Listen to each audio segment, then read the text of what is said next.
Olá, meus irmãos. Hoje vamos estudar o último capítulo da nossa Confissão de Fé de Westminster. Graças a Deus, chegamos até aqui.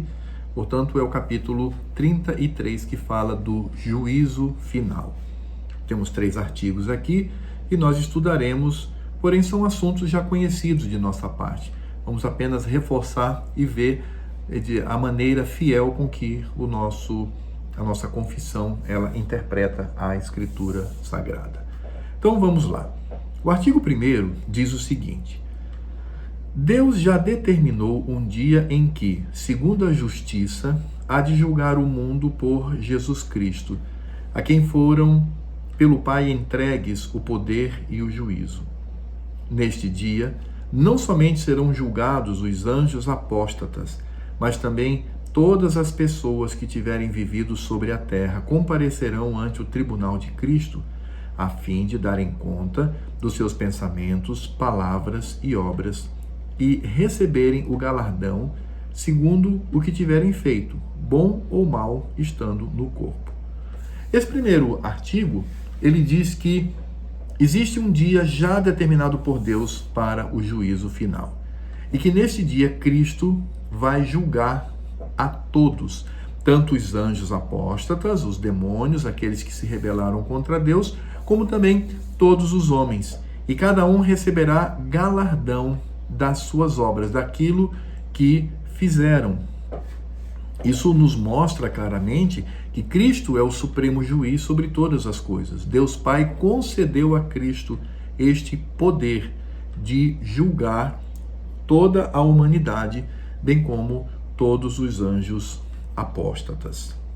Aí temos o nosso segundo artigo, e o segundo artigo diz assim: o fim que Deus tem em vista, determinando esse dia, é manifestar a sua glória, a glória da sua misericórdia na salvação dos eleitos e a glória da sua justiça na condenação dos réprobos, que são injustos e desobedientes.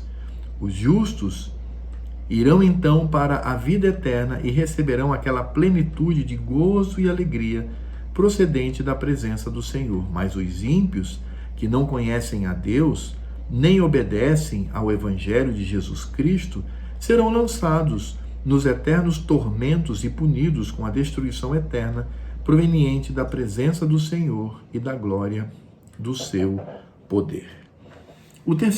O segundo artigo, melhor dizendo, ele vai dizer que existe um objetivo para este dia, e esse objetivo é a glória de Deus. Deus vai manifestar a sua glória,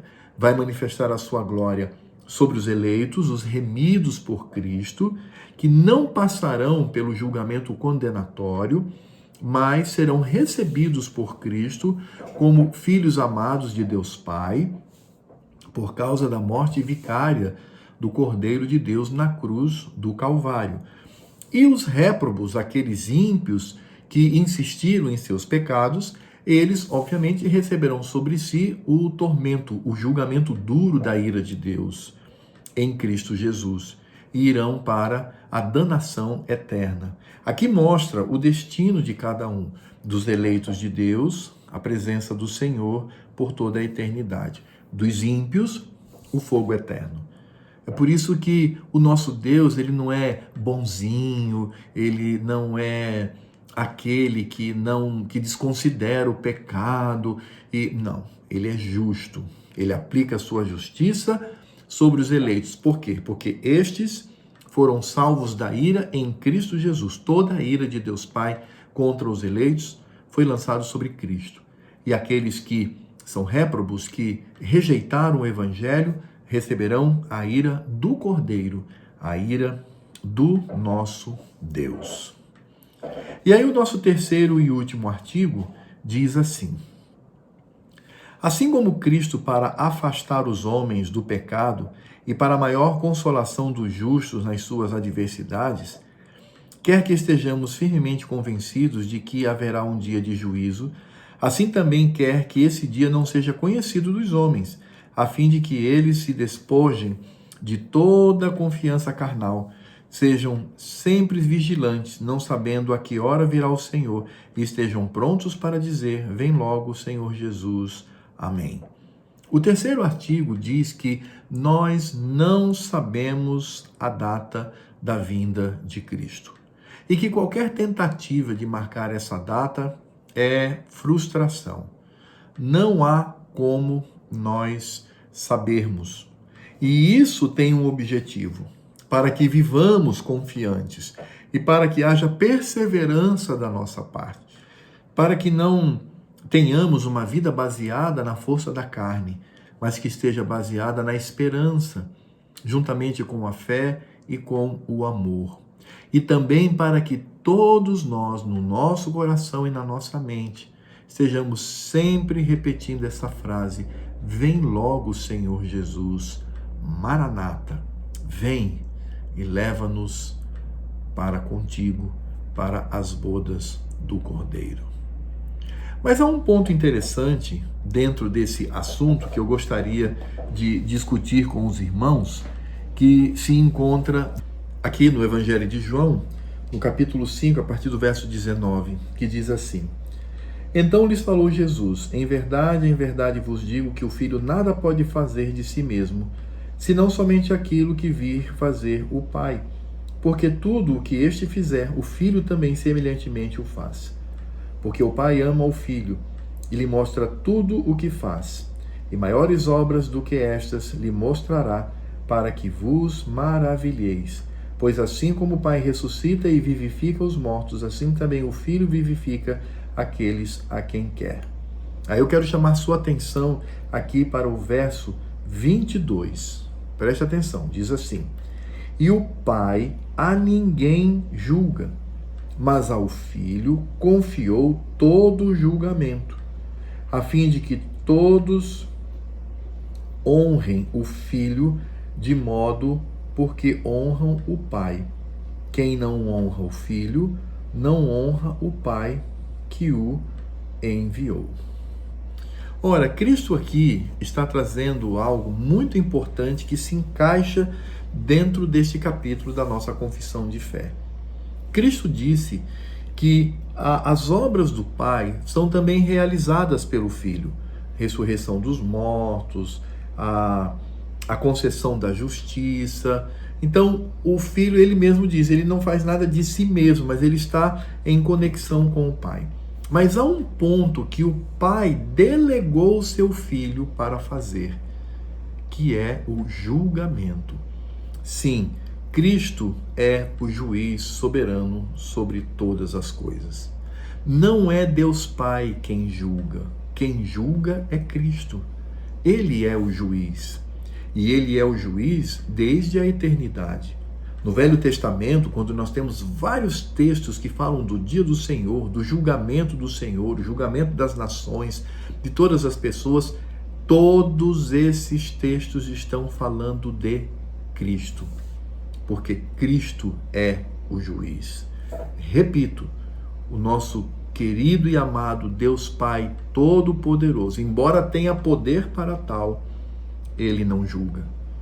Isso é uma prerrogativa de Cristo. E aí eu me lembro muito de Daniel. E o que eu lembro de Daniel? O próprio nome deste servo de Deus. O nome Daniel significa Deus é meu juiz. Que coisa linda, né? E esse nome traz a Cristo. Então, quando olhamos para Daniel, lá no Velho Testamento, o seu nome traz aquele a quem ele revela por suas visões, né? O Filho do Homem, que recebe do Ancião de Dias todo o poder e glória. Cristo. Cristo, portanto, é aquele que o Pai concede todo o poder, toda a autoridade para julgar. E é interessante que Cristo, nessa mesma fala, diz: nós só podemos honrar ao Pai se honramos ao Filho.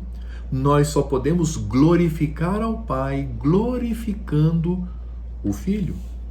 É por isso que na pregação, no culto, na nossa vida, tudo deve ser cristocêntrico. Cristo deve ser o centro de todas as coisas, porque é através de Cristo que nós adoramos, honramos e glorificamos a Deus Pai.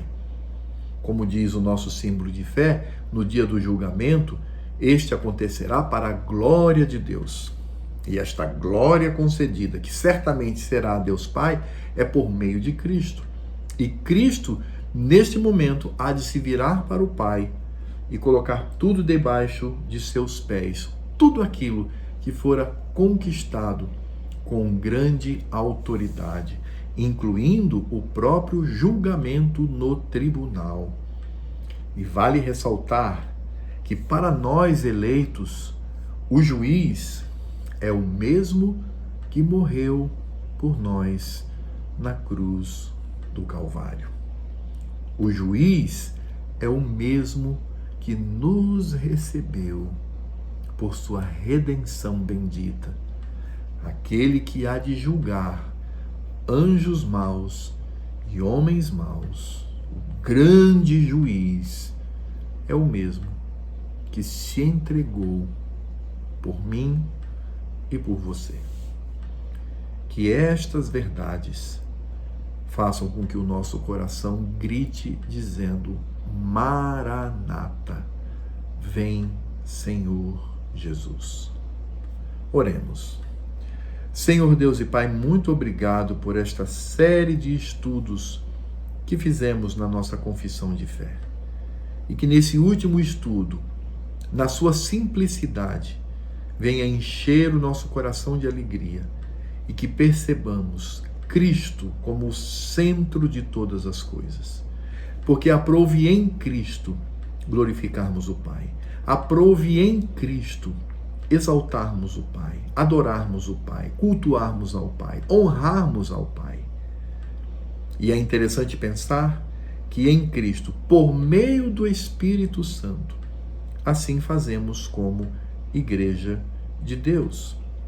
Obrigado, porque naquele dia, quando o juiz, com seu olhar de ira e de justiça e de cólera, lançar os réprobos, os teimosos, os ímpios, juntamente com os anjos apóstatas no fogo do inferno, vai nos receber, porque aquele juiz é o mesmo que se entregou por nós na cruz do Calvário.